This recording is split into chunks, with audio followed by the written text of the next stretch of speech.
안녕하십니까. 기름평TV 14번째 방송을 시작하겠습니다. 오늘은 약간 부끄러운 이야기를 하겠습니다. 제가 고등학교 때 어머님께 아기가 어떻게 태어났는지를 물어봤어요. 그러니까 어머니께서 그때 일하는 사람하고 함께 있었는데 배꼽으로 태어난다고 말씀해 주셨어요. 제가 대학교 입학했을 때 하숙집의 고등학교 선배가 1학년들을 한 방에 모아놓고 아기가 어떻게 태어났는지 아느냐고 질문했습니다. 그때 아무도 대답을 하지 않길래 제가 배꼽으로 태어난다고 말을 하니까 선배가 이런 사람이 있다고 하면서 그 음란 잡지를 가져왔어요. 그리고는 얼마 지나서 선배가 미팅에서 만난 여대생을 유혹한 체험담을 자랑스럽게 말하는 거예요. 너무 충격적이에요. 그 일을 한 당사자가 말하면서 우리도 그렇게 하라는 거예요.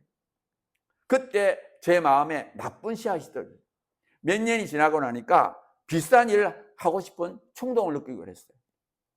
이걸 통해서 깨닫는 것은 우리가 나쁜 말을 들었을 때 분명하게 거부하지 않으면 마음 안에 떨어진 씨앗은 시간이 지나면 뿌리를 내리고 결국 그렇게 하려고 한다는 겁니다. 저는 그 당시에 영화를 가끔 보러 갔어요. 영화 속에 나온 야한 장면을 보고 싶어서 갔습니다. 물론 요즘 영화에 비하면 아주 건전하지만 그래도 살짝 삽입되는 장면을 보고 싶어서 갔어요. 음란은 마약과 비슷해서 한 번 보면 더 보고 싶어지는 거예요. 그리고 더 무서운 거는 마음 한구석에서 음란한 행동을 하고 싶다는 마음이 생겨납니다. 그러다가 제가 대학교 3학년 겨울방학에 포경수술을 했습니다. 포경수술하고 나니까 몸 안에서 성적인 욕망이 생기는 걸 느꼈어요. 지금 생각해보면 포경수술을 늦게 받아서 성적인 욕망을 늦게 느낀 것 같습니다. 그래서 저는 몸에 해롭지가 않으면 포경수술을 늦게 하는 걸 권장합니다. 그때 친구들과 어울려서 여자가 나오는 술집에도 몇 번 갔습니다. 그때 마음에서 이것이 죄악이라는 음성이 들렸지만 죽으면 끝인데 하면서 그 음성을 묵살했습니다. 죽으면 끝이라는 생각이 양심의 소리를 묵살하고 죄악에 빠지게 만드는 것 같아요. 그렇기 때문에 허무주의에 빠지면 세상의 죄를 이길 수 없다고 생각합니다. 그런데 참 신기한 거는 제가 정말 나쁜 길로 가려고 할 때는 신기하게 그것이 이루어지지 않았습니다. 지금도 왜 그렇게 제가 행동했는지 알 수 없고요. 하나님의 역사라고 볼 수밖에 없습니다. 하나님께서는 때로는 친구의 조언을 통해서 혹은 사건이 묘하게 진행되어서 죄악의 길을 막았습니다. 그러면서도 참 웃기는 이야기지만 저는 스스로 착한 사람이라고 생각했어요. 물론 대부분 시간을 공부하고 건전하게 지냈고 죄악은 은밀하게 가끔 행했기 때문에 남들 앞에서는 여전히 모범생이었습니다. 그리고 세상의 나쁜 사례를 보면서 자신은 착한 사람이라고 착각하는 거예요. 제가 미국에 유학을 가니까 대학 캠퍼스 정문 근처에 대형 스크린으로 포르노를 보여주는 영화관이 있었습니다. 처음 미국에 왔을 때 공부할 것이 너무 많아서 자주 가지는 못했지만 중간고사, 기말고사 치고는 포르노 영화를 갔습니다. 1985년도 여름방학에 영의 눈을 뜨고 난 후에도 시험 치고 포르노 영화를 가고 싶었습니다. 그래서 포르노 영화를 들어가는데 영화관 안에서 여자의 신음소리가 들렸어요. 근데 그날은 그 소리가 마치 짐승의 울부짖음 같이 들렸습니다. 그리고 영화를 보는데 흥분이 되지 않았어요. 제 생각에는 포르노가 성적 쾌감을 주지만 동시에 우리가 동물에 불과하다는 것을 잠재적으로 심어주는 것 같습니다. 그 후에 한국에 들어와서 투병 생활을 시작했고요. 음란한 영상을 보지 않았습니다. 근데 한 번은 제가 몸이 안 좋아서 누워 있는데 갑자기 음란한 영상이 내 눈앞에서 돌아가기 시작하는 거예요. 그래서 무릎을 꿇고 회개기도 했습니다. 근데 기도하고 이제 누우면 다시 눈앞에서 음란한 영상이 돌아가는 거예요. 그래서 다시 또 무릎 꿇고 회개하고 누우면 또 돌아가는 거예요. 3번을 기도했는데도 여전히 음란한 영상이 돌아가서 제가 비통한 마음으로 누워서 기도했습니다. 하나님, 저는 정말 음란한 사람입니다. 누워서 기도하니까 제 눈물이 귀로 들어갔습니다.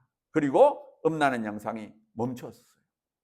한국에 와서 음란한 영상을 보지 않았음에도 지난날 보았던 영상이 마음에 떠오르지 않게 되는데 무려 10년 이상이 걸렸습니다. 영상이 미치는 영향이 정말 대단하다고 생각합니다. 이처럼 저는 음란을 끊는 것이 어렵고요. 만약 간이 나빠지지 않았다면 음란을 못 끊을 수도 있다고 생각합니다.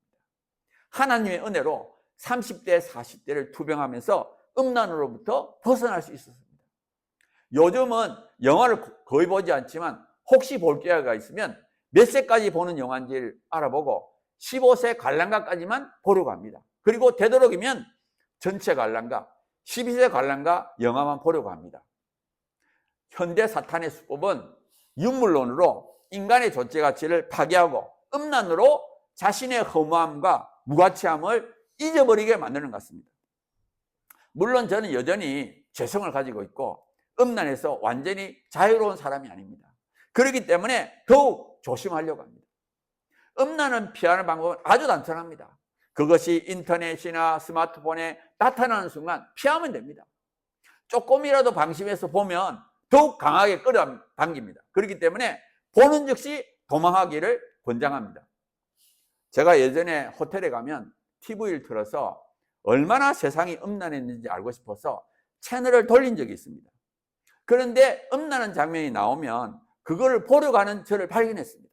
그래서 음란물과 싸우는 것은 영상물 등급을 정하는 전문가에게 맡기고 저는 그냥 피하는 것이 좋겠다 판단했습니다. 왜냐하면 제가 그러한 핑계로 음란한 영상을 보고 싶어 하기 때문입니다. 음란을 피하는 또 다른 방법은 그것과 싸우는 겁니다. 즉 거룩을 외치는 거예요. 얼마 전에 저희가 시청 앞에서 거룩한 방파제 집회를 했습니다. 이러한 집회에 자녀와 함께 참여하는 것이 음란과 싸우는 좋은 방법입니다. 제가 예전에 거리를 다니다가 나이트클럽 선전 포스터가 붙어 있었으면 그걸 떼냈습니다. 제 생각에는 이 포르노는 현대 사탄의 최신 무기라고 생각합니다. 음란은 사탄이 항상 사용하는 무기인데 과학의 발달과 함께 또렷한 영상이 제작 가능하니까 요즘은 음란한 영상을 이용해서 많은 사람을 죄악으로 끌고 가는 것 같습니다. 음란과 싸워서 자신의 거룩을 지키는 것은 기독교인들에게 아주 중요한 일이기 때문에 하나님께 기도하며 최선을 다해야 된다고 생각합니다. 오늘 방송은 여기까지 하겠습니다. 구독과 좋아요 부탁드립니다. 감사합니다.